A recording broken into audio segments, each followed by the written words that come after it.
She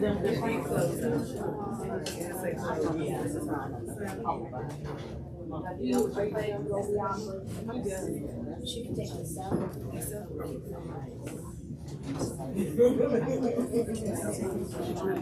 Thank you. Thank you. I had to come back and get it. Thank you.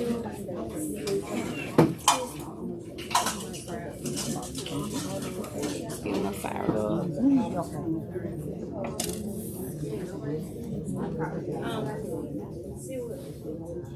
I might grab them. Still working.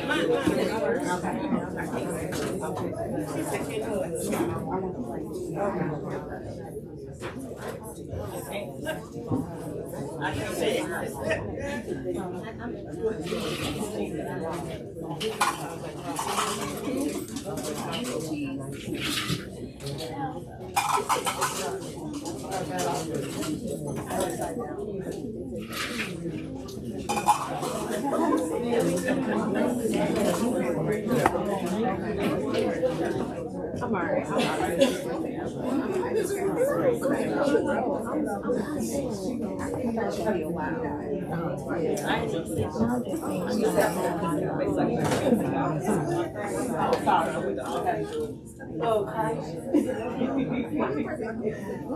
Yes, for sure.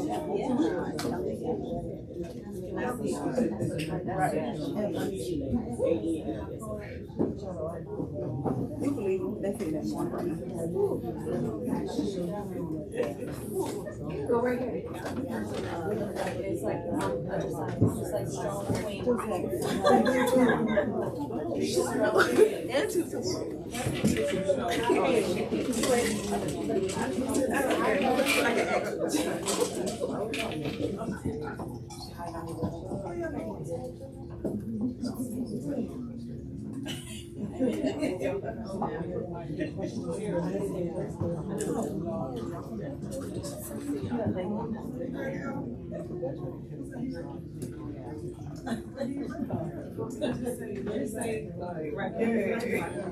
Okay, so I'm going to, hi everyone, I'm going to introduce the moderator and then we'll get the panel started.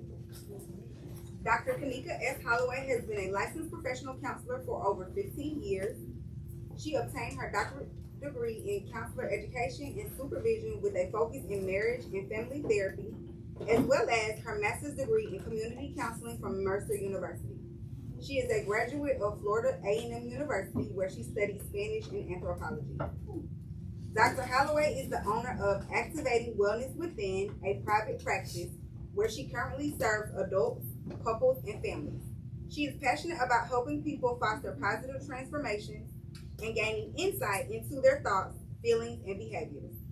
Dr. Holloway loves helping couples prepare for marriage and adjust to being married in order to build strong, loving relationships. She also facilitates an 8-week grief group, which is one of the reasons why I'm excited to have her here. Specific to women, called the Adjustment Chapter. Dr. Holloway has presented at state conferences as well as internationally at the World Family Therapy Congress in Malaga, Spain. She was a featured guest on the Driven to Achievers television show. Dr. Holloway is also an adjunct professor, a Spanish teacher, and a co-host on her podcast. She is the mother of 2 and a referee between her cat and dog. She loves zip lining, riding, traveling, gardening, reading, and being creative. Thank you for being here today. Thank you, Dr. It's such an honor to be here, honoring memories of our mothers. And so I'm going to just jump right into it and introduce this panel that we have. So as I call your name and share a little bit about, just wave your hand and let the audience know. So we have Yolanda Lattimore. She is the founder of Dryer Buzz and Soaps by Dryer Buzz. She has some fragrances here for you to try out if you haven't already stopped by. I think this is it behind me. Check it out. I have Lily Mae Jones. She is the project manager and media correspondent, public educator. For many years, she shared. And TK Love, marketing director and CEO of Best Studios. And last but not least, Kamaya Chapman, a serial entrepreneur, grief coach, and social media influencer. And so today I'm just going to start asking questions. I'll flag you down if you're talking too long and kind of keep the energy flowing, all right? All right, so ladies, share with us a little bit about the relationship you had with your mother and, you know, one positive thing that you carry with you today. Oh my goodness. This is, I think for me, I'm still trying to process it because, like I said, Tawanda has asked me to do this a number of times. And I'm like, oh, I don't know. My mother, she was a very well-known woman. And unfortunately for me, I didn't find out that I was really following in her footsteps until we got into our long goodbye. I got a call and somebody said, I need to explain to you who your mother is. Because we had but all through life. I was an only child. I resented that. You know, I was like, why? You know, and I mean, I was just her obsession, you know, anything I ever wanted, but nothing that I really wanted, you know, kind of thing. And didn't know. But our relationship, I mean, I'm realizing every day all the life lessons, you know, every day with her was, you gotta learn this, you gotta learn that. The day is gonna come, the day is gonna come. And I just want, like, can we just chill? You know, she was an athlete, she was a deadly weapon, she was a karate expert. So, you know, I grew up on the sideline of her fighting, and she put that fight in me, and, you know, and I just, like, one day I just want to chill. And so I've been just chilling, let me just tell you. And I feel her spirit, like, it's still, but I see it every day in my children, because I made the decision that I was not going to be just a single mother, that I'm not doing this alone. I don't like it alone. And I allowed her and my dad poured into them. So I'm just learning what it is. I'm gonna tell you, I'm a failed matriarch. I didn't think about Easter dinner. So I feel like, God darn it, you know, ain't nobody calling telling us to come to dinner. You know what I'm saying? I'm like, oh shoot, that's me. So, but my daughter, my oldest daughter, older than her, was like, okay, I got this. You know, she's been that person. She's been my rock since I've been a mother, you know, and so she's like, okay, dinner's at my house. Girl, because I forgot, okay?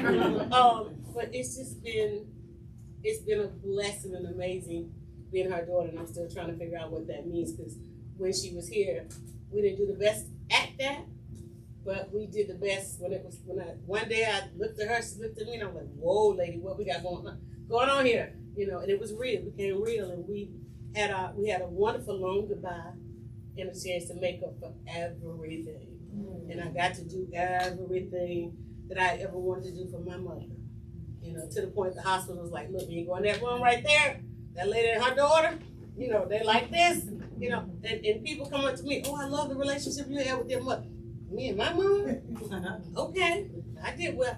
I just did well. I did what I was supposed to do when I was supposed to do it. And I'm so thankful on this side of it, because I don't have any regrets. But it's, you know, it is what it is. Looking at you. Okay, so me and my mom, we were like best friends. My mom was on Family Hustle, so my mom was Precious Harris, T.I.'s sister. Just everybody, look just like her, and I act just like her. So that was my mom, and I say that to say it's not a conversation started for me, because I don't boast and brag about it, but I say that to say when my mom passed, I had to publicly grieve her, because everybody felt like that was their auntie. Every time I go somewhere, I'll be feeling all right, and they be like, you look like Precious, come give me a hug. And I'm like, oh God. So I couldn't really grieve. So I didn't grieve my mom until 2000 and COVID. What was that, 2020? So in 2019, we buried her. We buried her March the 2nd. I had a baby who passed away in 2009. His birthday was March the 3rd, so I had to do that. And then, well, not do that, but celebrate him, and we would celebrate together. So that was my first time without her doing it. But I grieved 2020. I moved. You know how you break up with somebody when you're going through. Anyway, that's another stuff. So I moved by myself, right? And so I had to really realize that my mom was my regular scheduled program. So when she died, I was like, wait a minute. Like, you mean tell me you died? Like, if you see, y'all used to watch the show? Okay, so she was crazy. And I'm literally like her splitting image. Her and Major were like this, me and Eris are like this. We have Cooking Cousins on YouTube if y'all ever want to watch. But said all that to say, me and my mom, we're still close. I look in the mirror, I still talk to her. I sound like her. I don't meet a stranger. I go somewhere, I feel like I know you. I will come, somebody who might be in the grocery store. Girl, so what's going on? I'm like, what's going on, girl? What you cooking? Like, like they do that to me, and my mama would do that to, like, that's the kind of relationship they had. So, all in all, the thing that I've learned, be kind to people. My mom was always smiling. Like, she literally would smile, and she had asthma, and it was certain things she couldn't do. So me thinking that she up there running, brings me like joy, because she could never run. Like, I never got whoopings when I was a kid, because I run. She never could chase me, you know what I'm saying? Then my grandma, which was her mom, she passed in September of last year. And I was, with my mom, I was depressed. I started drinking real bad. I'm talking about, I was drinking a little sangria, but I was drinking like 10 o'clock in the morning. And I'm being transparent because I like let the spirit move me. I was 10 o'clock in the morning, I'm drunk. And like still on Instagram motivating, because if you follow me on Instagram, you know I post my meditations and I'm positive, but in the bed, shades are closed. I'm in no shower, stank probably, don't make no single. Literally, it was the darkest time of my life, and I still was able to pour into people, knowing that I am really, come on, you need help. So I had like a mini stroke. Nobody knows this. This is the first time thing, y'all. I had like a mini stroke, and the doctors, I didn't even know at the hospital they have somebody to specifically come to you to talk to you about alcohol. Did y'all know that? Yes. Mm-hmm. Oh, okay. So I didn't know that. So they came to me, and the lady was like, how many drinks? And I'm like, oh, 2-3 drinks a day. They like, no, how many drinks? And I'm like, okay, about 2-3 bottles a day. I couldn't keep liquor in my house. It was bad, y'all. So I was depressed, like super depressed. I thought about suicide, but then I was like, dang, I can't kill myself because my niece, she needs me. And it was just real, real bad. But I started praying. I started journaling, and I started meditating, and I started to just tap into my faith. I never knew I was this strong. Like, you don't know you're so strong. It's cliche. You don't know how strong you are until you have to be strong and all that. Like, I never knew I was this strong. And my mom's passing really was unfortunate. God knows it was, but I never would have known this, Kamaya, and I'm so thankful. Because now I don't drink like that. I drink a little wine, but I really don't, I don't drink like that. And I just can see the change, and I know she's proud of me. My grandma's death really spiritually, they did something. I got baptized, and now I became a grief coach to help other women get through it and learn their life after loss. So I'm lonely, so I'm gonna be quiet. Oh, that's a champion.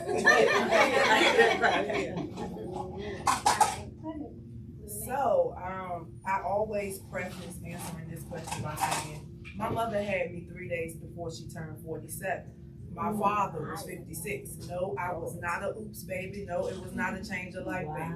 It was planned.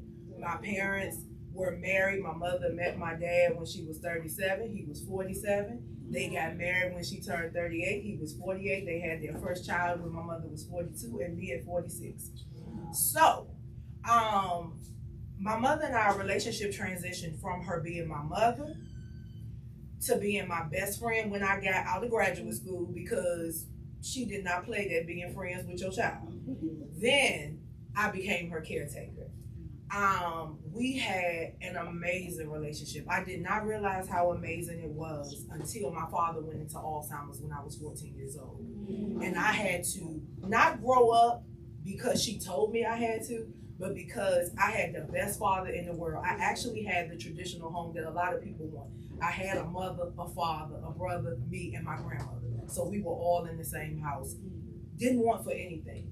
My abundance, like I said, became before I was born, because they were ready for us. They were spiritually ready. They were physically and financially ready for us. And so life looked so different.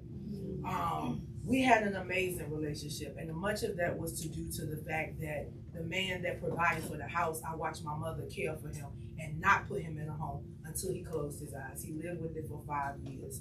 So for me, she was my best friend. She is my best friend, and I brought her today simply because she just left October 2nd. I moved to Georgia 2 years ago. Her health really did not start to decline. I had surgery last year in April. They broke my leg to realign it. She wanted to be here, but she couldn't. You know, her health was starting to decline. I kid you not. I started to walk in July of 2022. My mother's congestive heart failure spiked as soon as I was able to get on an airplane. I was back and forth from Georgia to Virginia on an airplane every other week. My mother called me October 2nd at 9 o'clock. I had just finished getting my nails done. I got her heartbeat on my fingernail. The heartbeat was flatlined. I called my mother and said, Mom, I just left the nail shop. Let me know when you get ready to go get in the bed, because my brother had just left an hour before. I hung up. I called her back. No, she called me back. She said, Lil, I can't breathe. This time I could hear it. So if y'all don't believe in the death rattle, it is real. I called my aunt who was right around the corner. I said, get to my mama, because this time is different. My aunt got there. I called my brother. He got there. I said, Mommy, I can't call 911 because it's going to go to my 911. She said, I'm going to call him. Y'all, my mother was dying right on that phone. She was able to let the EMTs in the door. She was able to sit back in her chair. She called me back and sat the phone down. I heard the EMTs come in. She said, and my best friend was on the phone. And I told my auntie, I said, my mama gone, ain't she? But she had told me 2 years prior, go to Atlanta. You can't save me because you're not God. And when my time is up, you can't stop it, whether you in Richmond or Atlanta. Lil, go. Needless to say, this is how me and my mother's relationship went. My mother called me that night to let me know, I'm about to check up out of here, and you can't stop it. But it gave me peace. And because of that, I'm able to sit today.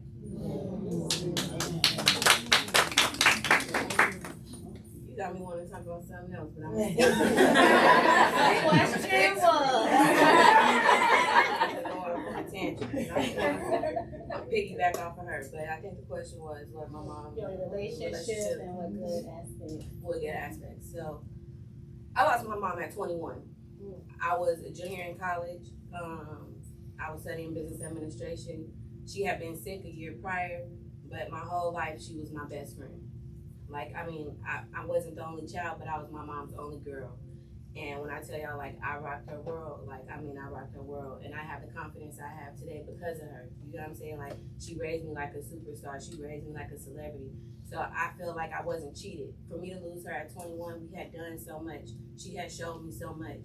Like, I was forced to grow up so early, but it was like, once I lost her, it was like I had everything that I needed. Or at least I felt like I had everything that I needed. But it was because she had me at the bank at 5. You know what I'm saying? Like, what am I doing at the bank at? Literally, like at 7, by 7, I was going to make deposits and make withdrawals. By 8, I was on a plane by myself. You know what I mean? Like, she didn't play with us. You know what I'm saying? So that's all I can say. She didn't play with us. I have the tools that I need. I lost her at 21, but she was my complete best friend. You know what I'm saying? Like, she talked about it. I remember being young, but I can't say that it helped. You know what I'm saying? Because it was like, she would talk to me about when she would leave. You know what I'm saying? She would tell me, you know, Mommy ain't gonna always be here. And as hard as it was as a child, I remember being in the car and like taking off on her. You know what I mean? Like, what do you mean that you're not gonna be here? You know what I mean? Because it was crazy and it broke me down. And I remember I was like 9 years old, no older than 9 years old. And she was just talking about it, but she joked so much. You know what I'm saying? She was like, I'm not gonna be here. But she saw me breaking up. And she's like, girl, you gonna be all right. You know what I mean? But I was like, how do you know that? You know what I mean? As a little girl, like, why are you telling me that? You know what I mean? But it's like, because we had those conversations and because she did tell me that she wasn't gonna always be here, I knew she wasn't gonna always be here. And as crazy as it may seem, like I do feel like it helped me. You know what I mean? It prepared me. And so what I was gonna say, I'm just gonna tell a little bit. But she called me the day before she passed. So a year prior before she passed, she was sick, and she had surgery that cut her from her breast to past her below her navel. And so it was a big wound, and she had to have a wound vac, right? And so just to let y'all know, it was feces coming out of her stomach, and we would change it like a diaper. The day before she passed, y'all, she called me and she said, Mommy, my wound is closed. But in my mind, I'm like, is that a good thing? I was as excited as she was calling me to tell me, Mommy, my wound is closed. I was like, well, where does this stuff go? In the middle of the night, 4 o'clock in the morning, my brother beating my baby daddy door down. I'm like, you better go open that door. I'm thinking this. Okay.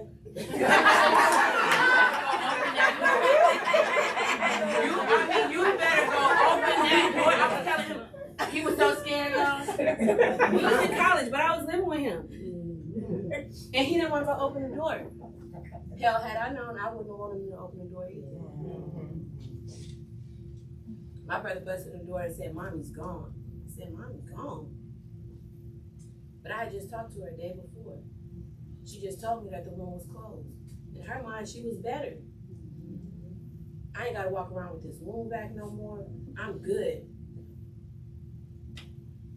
She went on to better places. She was good. She told me she was good.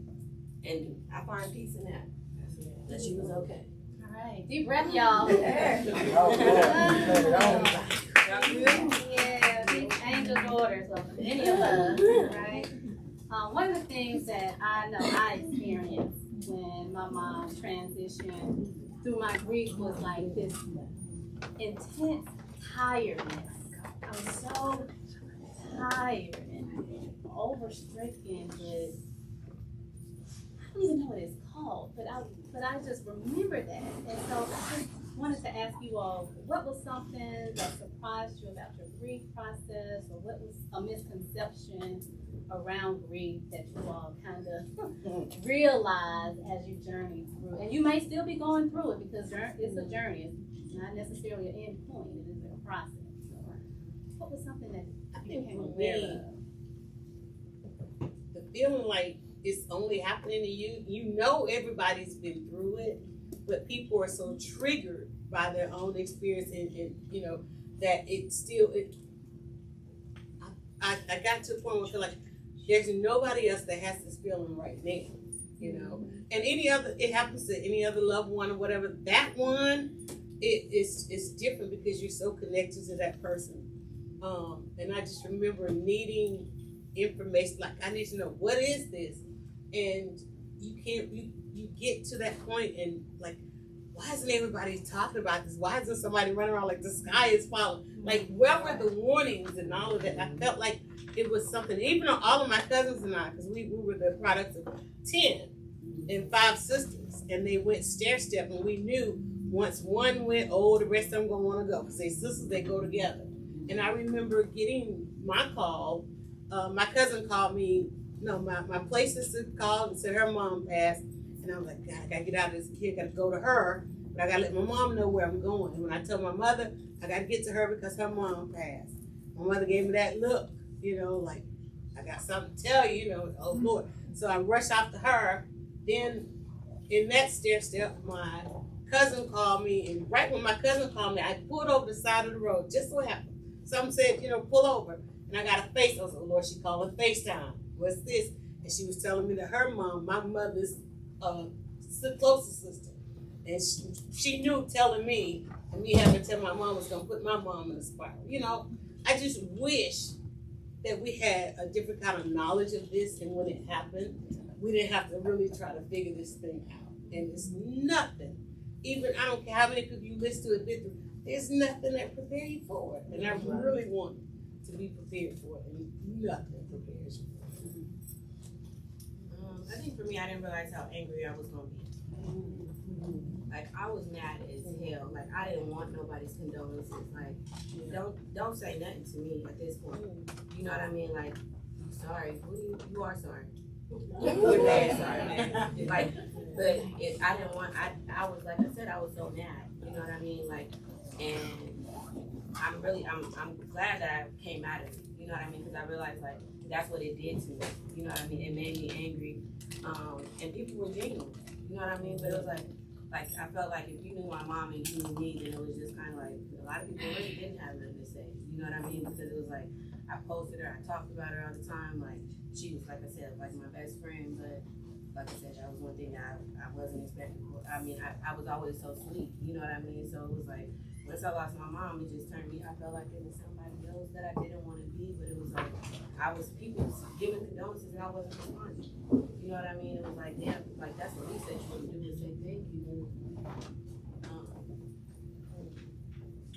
For me, I think people would say it get better with time, and that's not true. I think the first Mother's Day was straight. Actually, I was. I was like, yeah, the first Mother's Day I was cool. I was with my friends, and we were talking. And then second Mother's Day, I was like, oh no. I didn't want to see nobody with their mom on Instagram. I was like, I don't want that uncle, I don't care about your mom. But then I was like, Kamai, that's selfish. You know, that's selfish because what if their mom, you know, I was like, that's selfish, don't be like that. But I promise you, I used to be like, oh, no, I'm finna be acting. Like, me and my friends were thinking that it was better if they invite me out with their mom to eat. And I'm like, I don't want to go see your mom. But, and it was so bad, like, I literally, y'all, I remember being in the nail salon, putting my feet in the water, boom. It's like a real nice nail salon. And it was a mother and daughter, and they came there just kikiing. I said, oh no. I took my feet, you know, the lady like, what go you? And I was like, no, I can't do it. And I just went and cried and started crying. I was like, I can't do this. But it doesn't get better with time. And I was telling Monique, okay, I was telling Monique, it don't get better with time. It gets manageable. Yeah. You know, you learn ways and little things start to make you happy. And listen to it. I couldn't look at no picture of my mama, no. But now I laugh. I look like her. So, and it's really scary because the older I get, I look more like her. Now that I wear glasses, I really look like her. So I literally like, I don't know, like the time thing is Mother's Day is coming up. I've learned to be intentional about, you know, I know it's gonna come up. It's my first without my grandma, so I'm intentional about how my day gonna be perfect. I started speaking life into my day. And, you know, it's gonna be an amazing day. But time, yeah, I thought it was just like, it gets better, but it don't get better because anything can trigger me. A song, anything. Like, I'm in the car listening to Aaron Hall, I Miss You. Why he made that? I'm in the car. Talking to you, baby. Like, I'm really just so up. But yeah, I think the time thing is really what I had kind of misconstrued. Yeah. So I think now my process, of course, is going to be different. So I lost my dad between 18 and 19. So now that grief, I was ready. I was rolling around in grad school, fighting, carrying on, angry because I grew up with older parents. You don't cry, you don't hoop and holler, you pack up and go on. So that's what I learned as a child that you do with grief.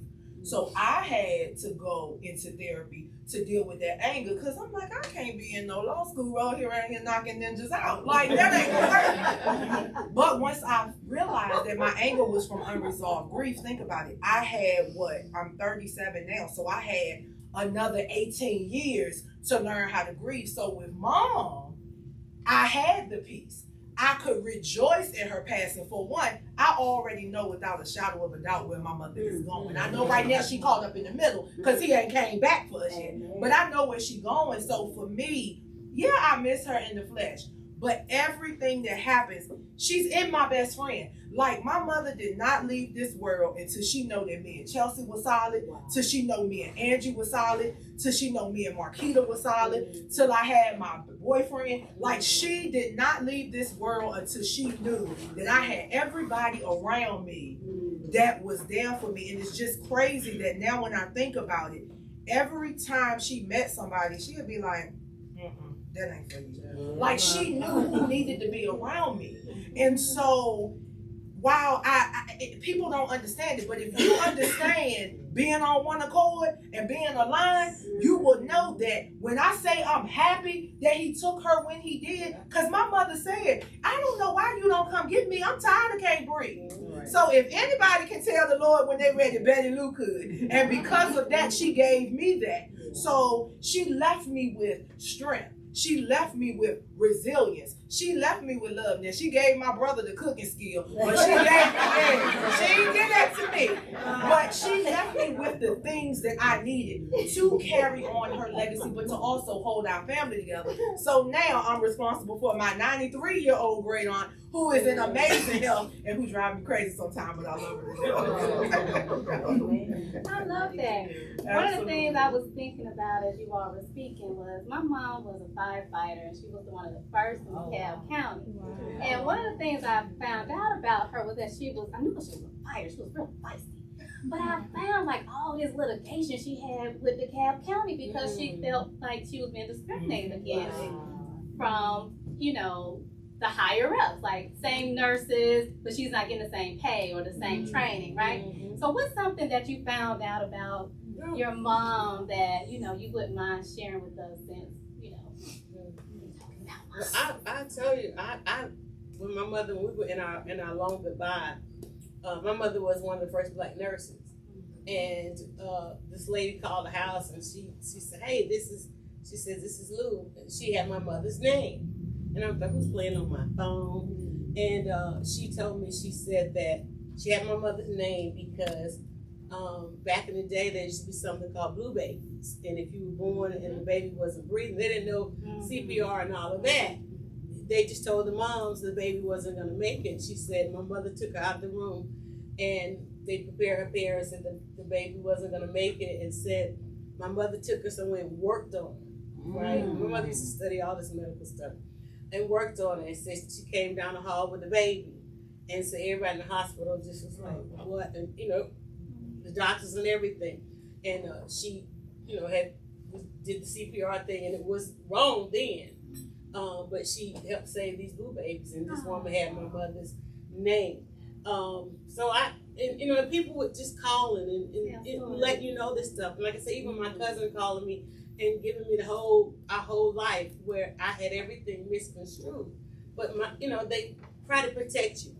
And I think everybody can be up here and tell these stories, but just trying to protect you from there were things I needed to know, and there were things I did, so I could have the ordinary life. But this was a very extraordinary woman, And I want to show y'all this. I make soap, and there are days when I go in there and my mind, I'm just like, I can't make sense of the day or the night, right? And I'm asking questions over and over and over, and several times I have actually cut the soap, and there was a message in the soap. And if you know, when you slice the soap, it's something should be on this side and on that side. Well, on a couple of days, I questioned life of itself. My mother came through in the soap. In the orange one, it says I, and there's a heart with a U in the middle and an exclamation point. On the other side of that soap is specifically my mother's name. It says L-U-E, which was her name. And this was on the worst day of my life, or the second, third, or fourth. I don't know. But I knew, my cousin called, girl, go cut that soap. You got to get that soap out. You got to get that soap. Girl, I don't want to deal with this soap. And I went and cut that soap. And I just wondered, what on earth what am I to do? And there it is. And the other one, and I didn't realize it, but that's the lady in the blue soap there. And I'm like, lady, look, So now when I go there to cut soap, I free my mind. I don't need no more messages. We just cut soap, lady, and that's it. But we come from some extraordinary women. Everybody does. Yeah. Everybody does. Everybody's here for special reasons. And unfortunately, it takes us too long to realize it. It takes us too long. It takes too long. We got to do stuff sooner. That's my lesson. I'm trying to think of something that I learned about my mom and child. I learned so much. I was like, girl, you was off the chain. I got one. So when I was in high school, right, I had a high school sweetheart. So I had a high school sweetheart, long story short. High school sweetheart, boom, he said he was going to Mississippi State. I said, I'm going to Mississippi State too. I got accepted into Tennessee State, but it's my boyfriend. You ain't gonna go down there without me. So I went down there with him. My mama said, don't take your A down to Mississippi. You don't need to go to Mississippi. Them folks do not like us down there. Still went. Because I'm like, that's my boyfriend. I gotta go. Went down there with him, got kicked out of school. Gina just got kicked out of school. My mama was so mad. And I'm like, why are you so mad? It's my life. Like, why are you so mad? Why are you so mad? So mad. She was angry with me. She's like, you got to go somewhere. You're going to get up out of here. I ended up getting accepted into Florida Memorial University, which is the only HBCU in Miami, if y'all ever heard of it. Flomo. Who said that? Period. So, nobody know my school. They'd be like, family, I'd be like, no, Flomo. But ended up graduated. My mama was so happy, and I was like, Mama, like, I know I graduated, took me 7 years, don't judge, but literally she was so happy, and I'm like, why, like, I know you happy, but she was just, it was just weird. Come to find out she never graduated college, so that was my thing, because she got kicked out of school for following a guy. And her best, so her best friend told me, I'm like, hey, you ain't never graduated. She pledged, but then she ain't graduated. I'm like, you ain't graduated, girl. But then, so the moral of the story is, I did the same thing she did. I left, and she was just like, you don't need to follow no blah, blah, blah, but not knowing she had did the same thing. Sorry, Crystal, I told you to stay. So I found out a couple of things. My mother was not a bragger. So my mother's a twin. I left that out earlier. My mother's a twin. And so everybody told me all my life that I had my aunt's personality, because my mom would sit in this room and just kind of be like,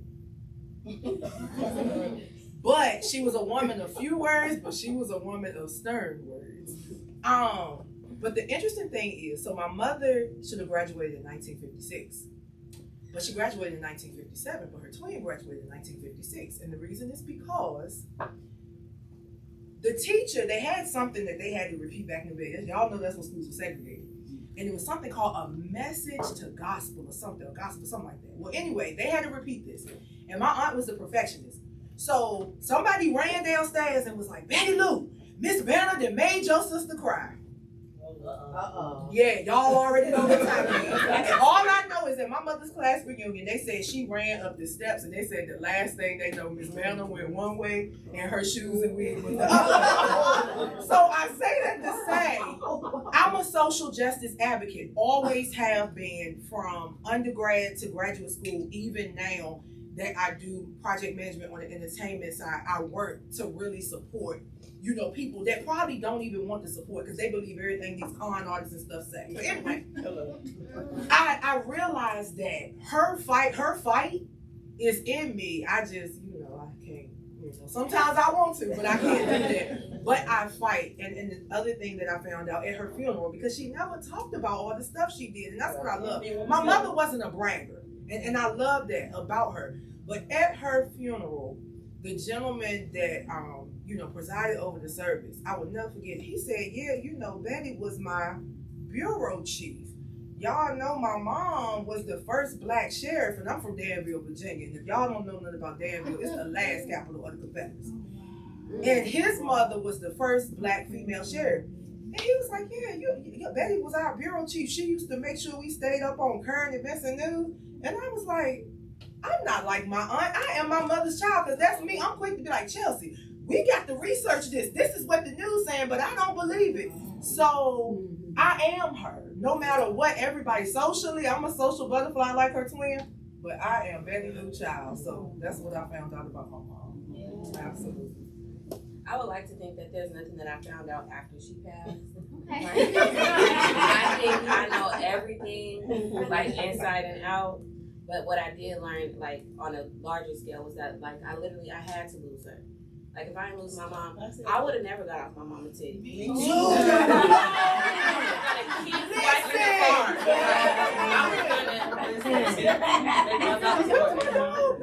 I was gonna milk the cow. That's one thing that I did learn after, like now, but maybe last year. And my mom is 10 years this year. It's been 10 years that my mom been gone, and it took me 10 years to realize like I had to lose you. If I didn't lose you, I would have never started my business. I would have never been an entrepreneur, because guess what? As long as I had your card, I ain't need my own. And I'm saying it joking, but I mean like figuratively, like her checks. When I get sad because our checks, when I see old checks, it got Deborah J. Alto and Takaya Morrell. Like it has both of our names. Everything that I did, all of her accounts, our phone bills. I still got the phone number that she gave to me from 5th grade. I had a phone since the 5th grade.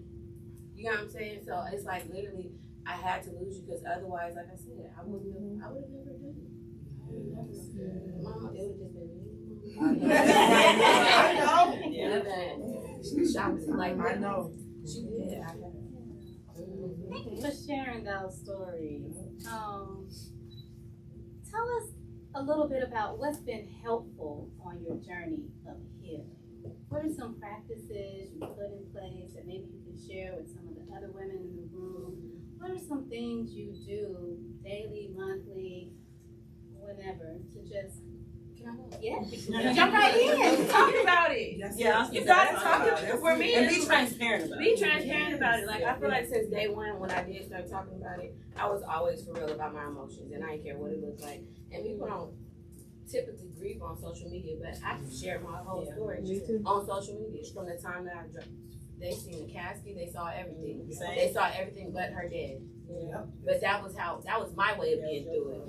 You know what I mean? But it was like, why would I stop posting her now that she's gone? And I was posting her before she died. You know what I'm saying? So it's like, now I'm just, but I didn't realize the magnitude of me grieving through social media until really this point, because I still don't know how you found me. Look, I still don't know. You know what I mean? I don't know how you found me, but it's like, but here we are, and I was like, it took for me to realize like impact, right? And that regardless of whatever people say about grieving on social media or whatever, I know that I've helped more people than I've hurt by telling my story. Period. Because people tell me. So when I say talk about it, I mean talk about it. And maybe social media is not your way. But if that's calling somebody, but you gotta have somebody to talk to. If you don't have nobody to talk to, if I can call a child, I call my cousin for everything. I call my cousin for every little thing. I don't care what it is. I don't care. I tell her now, you're not tired of me asking you for $20? Every little thing. You're not tired. You don't get tired. She gonna keep answering. She don't have it. Every time I need $20, Chada's gonna have it. Anytime I need to talk, Chada's gonna answer the phone. So you gotta have, not only do you talk about it, but have somebody that you can talk to. Because guess what? Last week somebody said that's why your mama died, bitch. What? I got it in my phone. I'm being dead serious.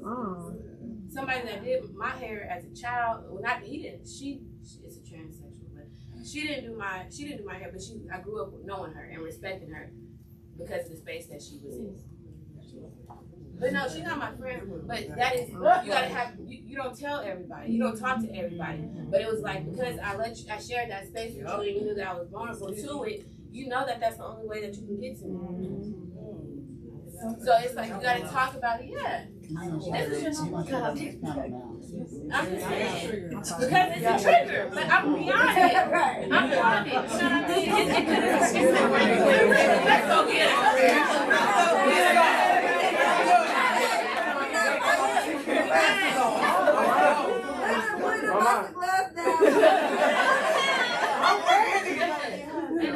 You guys, the thing is, I can tell y'all want to know who it is. No.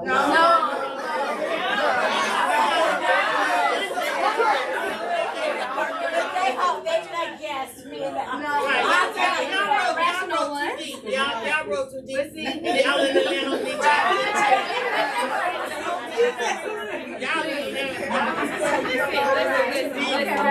Let's wrap it up. Long story short, I know where you live. Okay. But I don't let it go. You can't say nothing to me. Because guess what? Me and Chada, Auntie Girl, we jumped a girl in college the minute she said it. I'm being for real. 10 years ago, I would have picked you up for talking about it with you because you knew. So you did use it against me. I can't fight nobody today. I got too much to lose. You knew where to hit me, but you didn't know I was gonna rise above it. And I couldn't even go there with you. I blocked you. I blocked you. That's strength. You know what I'm saying? You gotta be able to be here. Because I kid you not, the message is in my phone. Because I didn't want to buy food stamps, so. Oh. Wait,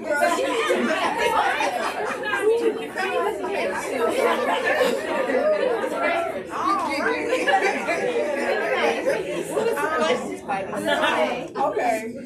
So, she wants to get the question. She said repeat the question. Yeah.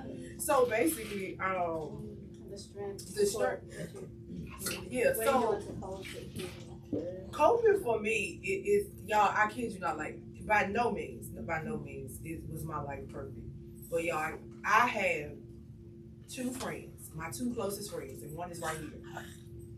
Both of them lost their mother and their father. I was the only one left with one parent. Therefore, when mom transitioned, they were there. And you know how people be like, oh, I know how you feel. They could say that. Right. And they're my best friends. I went through both deaths with Chelsea. With Angie, I went through it with her dad. Her mom died when she was young. So for me, coping looks like I got them.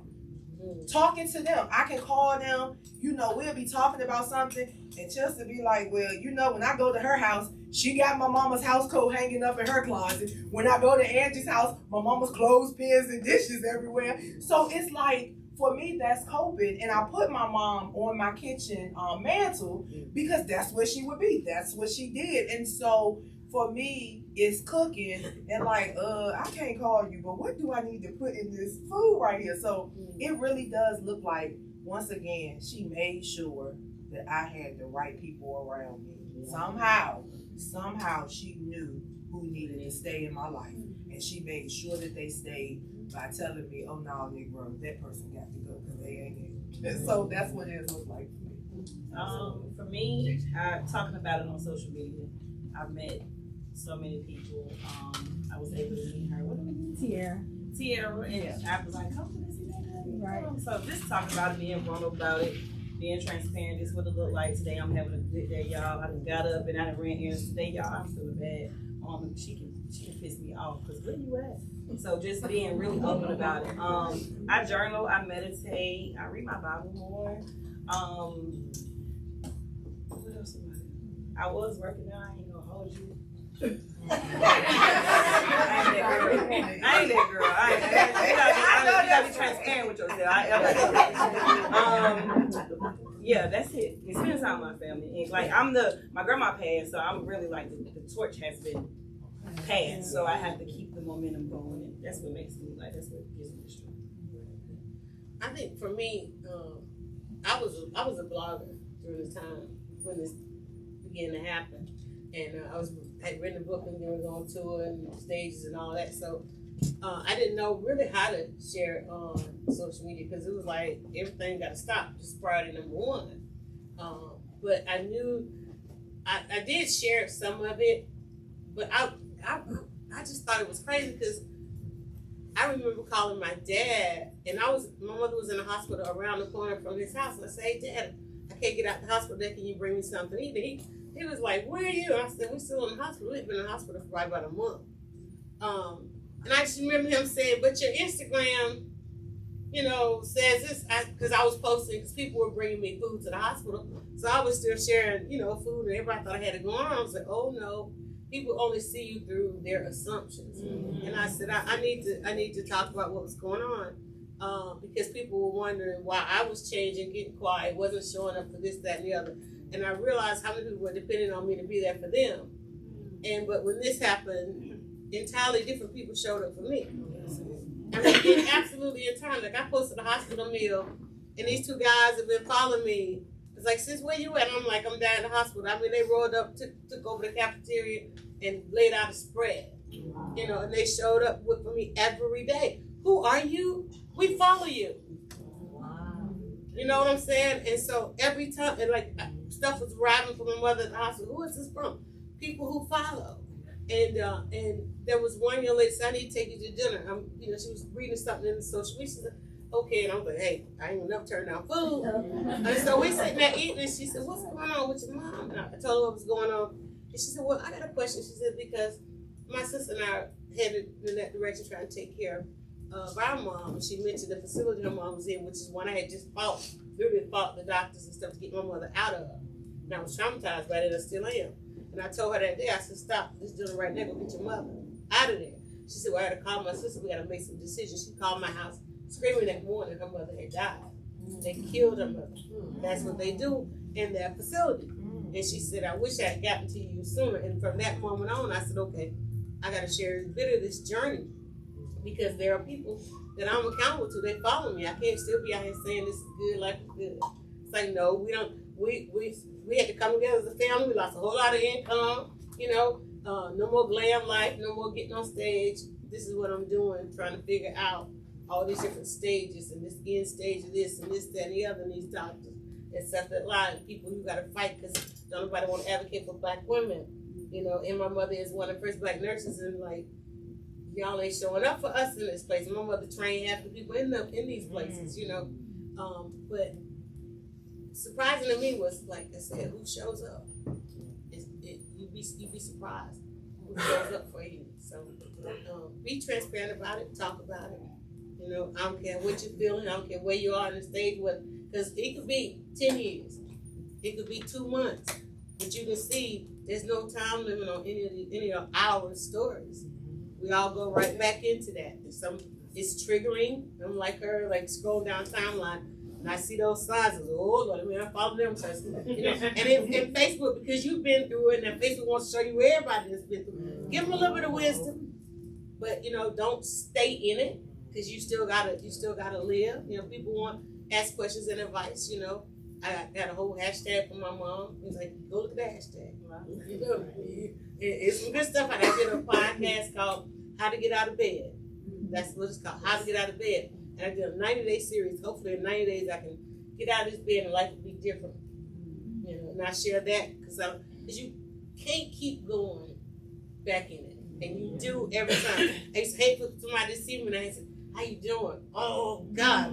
My son called me from Jerry, Mom, I'm feeling the vibe. How you doing? Oh no.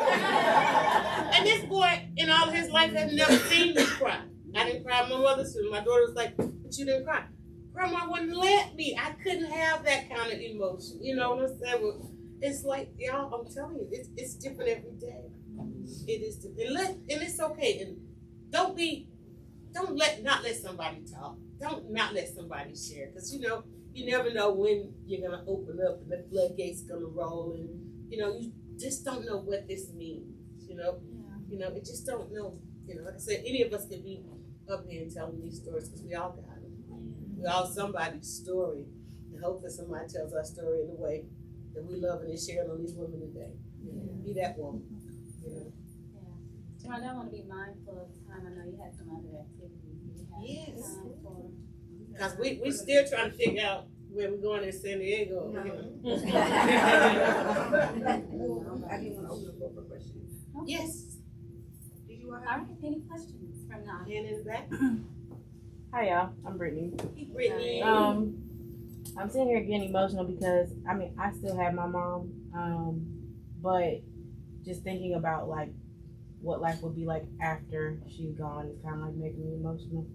But what are some things that I can do as a friend who has a friend that has lost their mom do to support, even though I can't say that I know how you feel, I understand, like what can I do to be that support for my friend? Just be there, literally. And I know it sounds like not trying to be funny, but like you can't relate, so you don't want to say something that's gonna trigger. Like it's gonna be okay. It's gonna be alright. Don't say that. I know that used to piss me off. Just shut up. Yeah. It's not. You can call your mama, and I can't call my mama. So let's just be there. But I wasn't trying to be funny with my friends and be like, come on, I'm just gonna not talk to you then.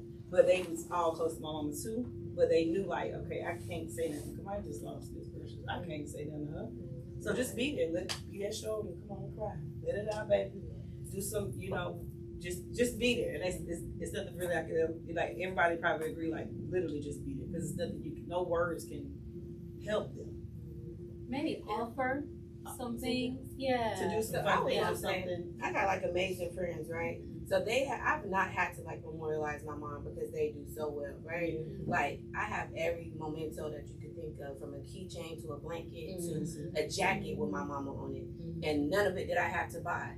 You know what I'm saying? But every piece of it, like, I adore, I cherish. I got a candle with my mom's face on it. You know what I'm saying? So it's like, when you are there, like, just acknowledging that she's gone. You know what I'm saying? Like, not just I'm here because I'm here, but I'm here because I know that you miss your mama. You know what I mean? Like, you gotta let her know, like, this is why I'm here. Not because we like turning up just because we're turning up. Girl, I know you miss your mama and I know nobody's here for you, but we're gonna get out today to celebrate your mom. Or I can't see you, but you know what I mean? Like a little flower, a little picture, it's nothing to print out a picture of her birthday comes up or something.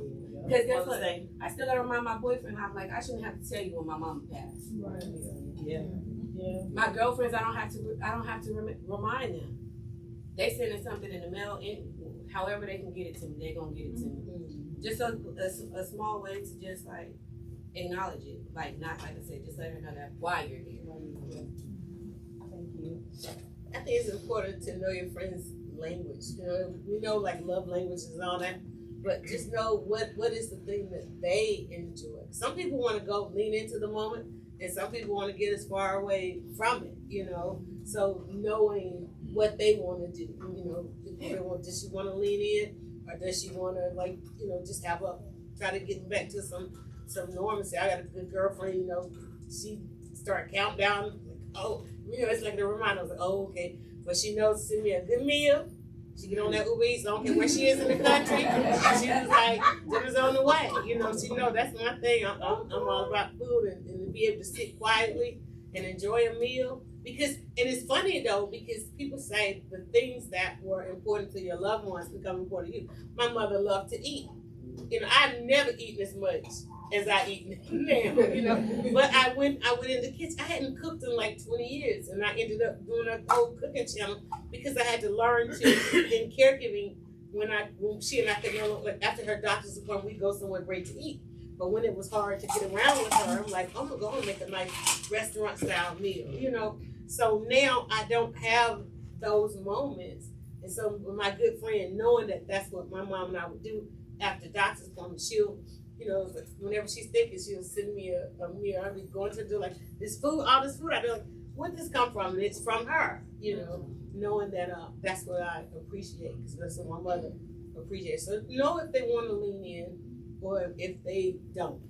That's important. And so I'm gonna say this to you, since you still have your mother, because I want to speak to you in the here and now, and everybody in this room that still has their mother, and if you have children. Go ahead and put your children on your accounts as your beneficiary.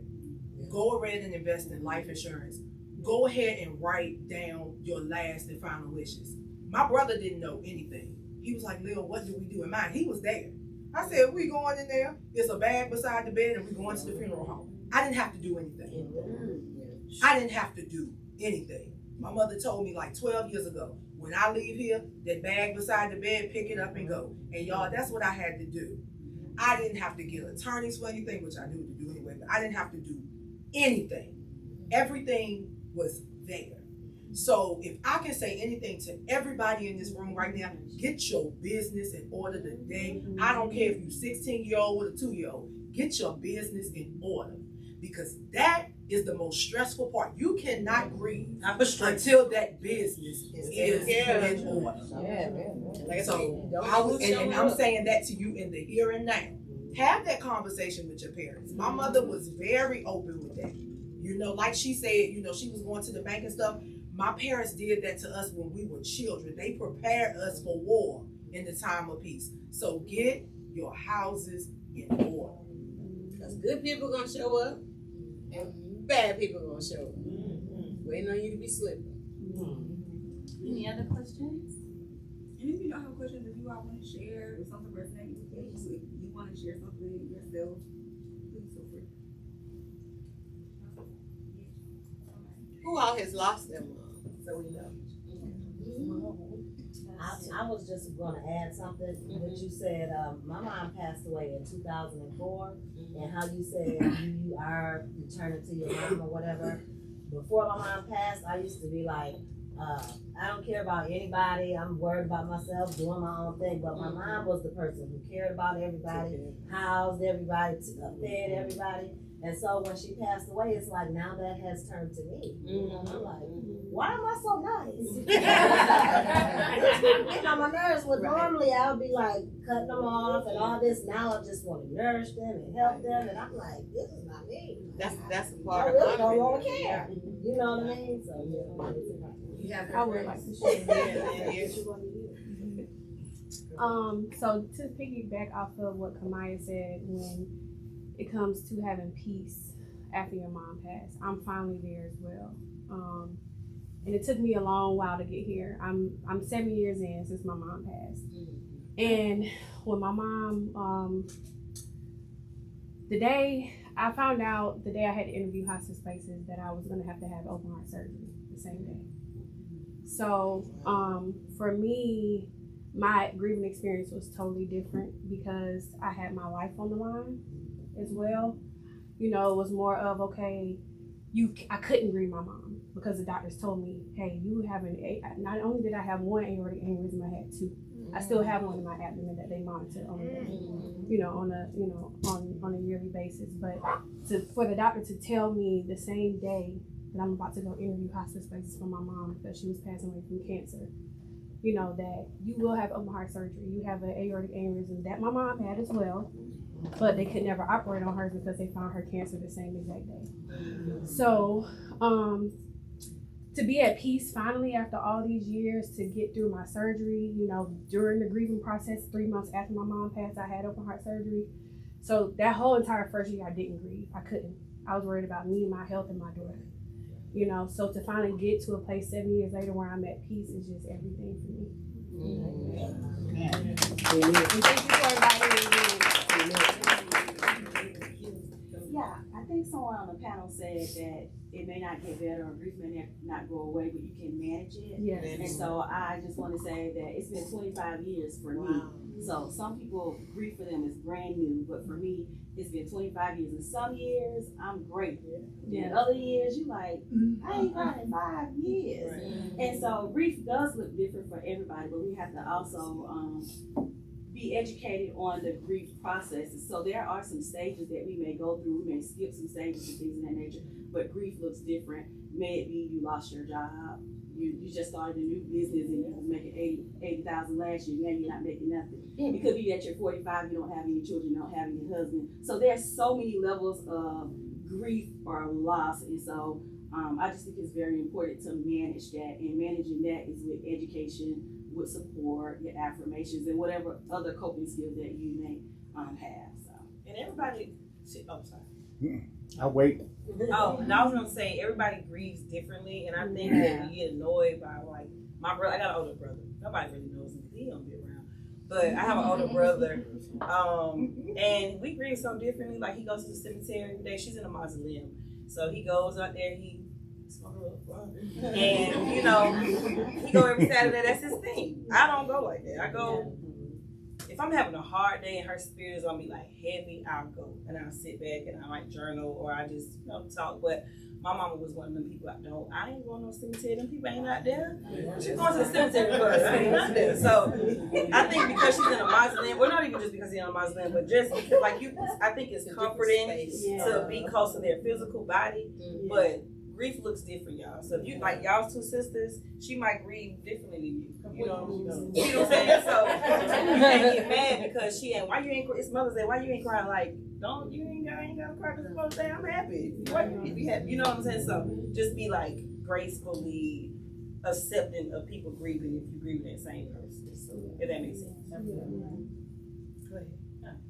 I know you guys said that you were angry, and I'd be angry too. But it doesn't always show like, oh, I'm mad at you, I'm gonna cuss you out. I just be angry. So how did you like kind of deal with it? The anger just showed like, oh, I'm just mad. I'm mad at this person, or I had to choose to be happy. Come on, man. Girl, they be rolling up. They roll up. This auntie ain't sat still yet. Why you wait till you get on this panel? I did. I had to really be intentional about being happy, because I knew it didn't feel good to be that mad. Like, for real, it wasn't doing me no good. You know what I mean? So I knew I had to change, because it was like, look at the people I'm losing. You know what I mean? Yeah. Like, and people was trying to line me up like I shouldn't be cussing on social media, and I'm like, girl, fuck you. But it was more so a sign of really, she was telling me, you wouldn't do this if your mama was here. You wouldn't do it if your mama was here. You know what I mean? But I was, like I said, I was so angry that it was like, who are you? You know what I mean? So it was like, I'm just thankful that I had those people to like keep me in line. You know what I mean? Keep me intact. Because if I didn't have those people to keep me intact, I would still be mad. I wouldn't have my smile back. You know what I'm saying? Like, I wanted my smile back. You know what I mean? So you just got to make that conscious decision to say, I want to be happy. And then once you, I tell everybody, happiness is a choice. It's a choice. You know what I mean? No matter what it is that you're going through. You know what I mean? No matter what it is that you're going through. If you decide, if you make it in, tell yourself you're going to be happy, and work towards it, not just telling yourself. You gotta do the work to be happy, and I don't know what happiness looks like for you. I don't know if you just gonna be happy enough to wake up.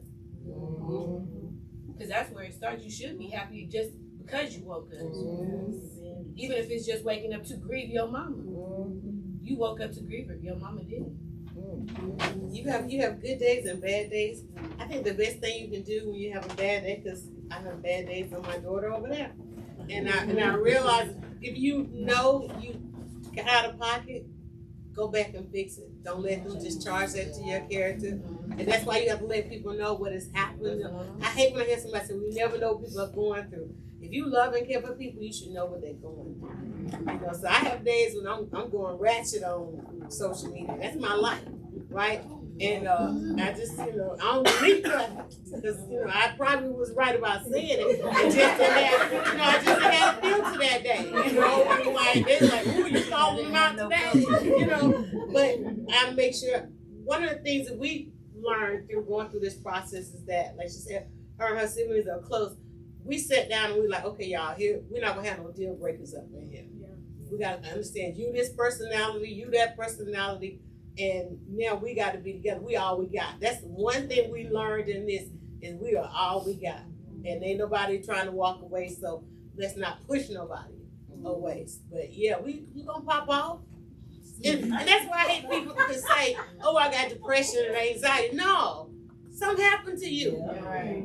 You're responding to the fact that something happened to you. Don't be around people that make you suppress that. Yeah. It's not a good day. Right. Leave me alone or lean in, but if you really did something, you really hurt somebody, or you really, was a little too strong, go back and fix that. Because remember now, we all dealing with time here. You don't know when. Go back. If that's important to you, go back and fix that. Yeah, you're going to get mad. You're going to be real. There's a lot of stuff I have to be mad about. So, over here. Hey, so one thing that I've learned, I'm 10 years in, I just honored my mom's 10th anniversary. And I would say, anger, I've experienced all the emotions, right? So, but now, disclaimer, I am a therapist, I'll say that. But as a daughter, I can still say it's true that every emotion or whatever you're going through or what I've gone through is still an extension of love.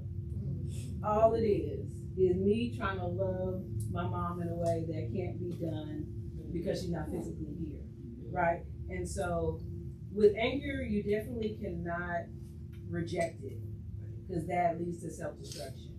So if you're angry, it's like, what is my anger about? Is it about love and not knowing what to do with the love? Or is it about unresolved stuff, with love that I need to still figure out what to do with it, but still embrace it as love, okay? And find a way to show up for that love.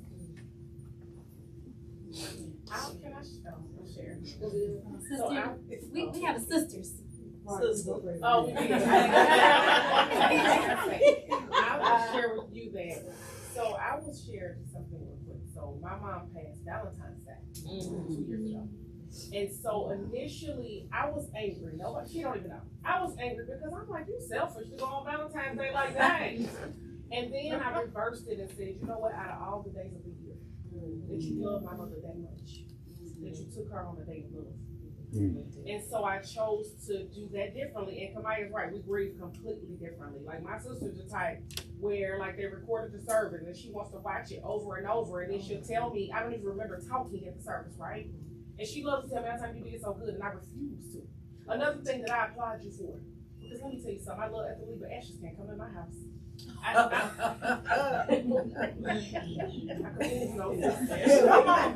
mother won't go into the cemetery. She couldn't tell me what my journey was. She won't go back to that cemetery. So she told us we could have a service, but she wanted to be burned up afterwards, and that's what we did. Now she burned up, baby. I would say that I would share quick, like something quick that I haven't. I share with maybe a couple of people. So about 3 weeks after my mom died, who said signs? Signs. About 3 weeks after my mom died, I'm sitting at the table and I need some good chicken. And the TV was off, and I was just sitting there, and I was eating my chicken. It was 3 wings, 2 rice. And I don't know whoever has a Google Dot in here, right? When the Google Dot is on, you see the color, right? And so all of a sudden, I start hearing this song, and I'm like, what's happening here? Yeah. And I'm sitting there, and I pause, and so the TV is off. The Google Dot is black. And I'm like, where is music coming from? And so I get up and I have Shazam on my phone. Shazam, you can zap a song. And so I pull up Shazam and I zap the song. I had never heard of it in my life. It still gives me chills. I had never heard of it. And I'm like, I pick up the Google Dot, it's black, but the song is like blasting. My husband upstairs, he like, I ain't heard nothing. The song is blasting. And so I look it up, and it's a beautiful white lady on the song. Be clear now, honey, because I want to listen to that kind of music. And I start listening to the lyrics. But the part of it, what I did further is I Googled the song. I Googled it, like, let me see. And her video, and all in her video, it was a black and white video, and it was just red cardinals. It was red cardinals everywhere. And so I'm like, you know, they say angels are near when cardinals appear. And so I just started bawling, right? Like, all right, God, all right. And I listened to the lyrics. And so it's those signs that you say that catch you, that you're like, the lyrics were deep. I will share them with you after. They were deep. But I say that to say that gave me peace, to let me know that she was all right. That she was all right. She was like, now listen, my sister was mad. She ain't got no sign yet.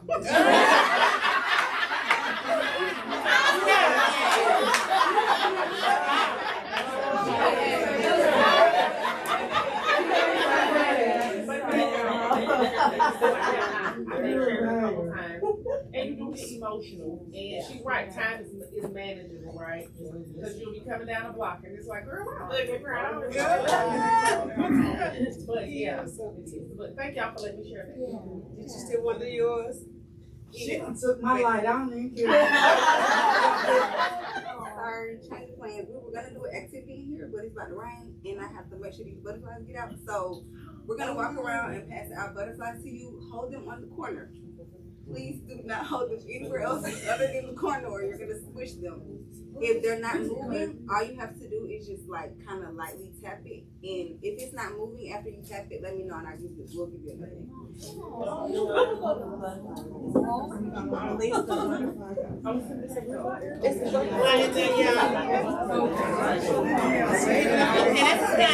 I got my butterfly. 5 o'clock on the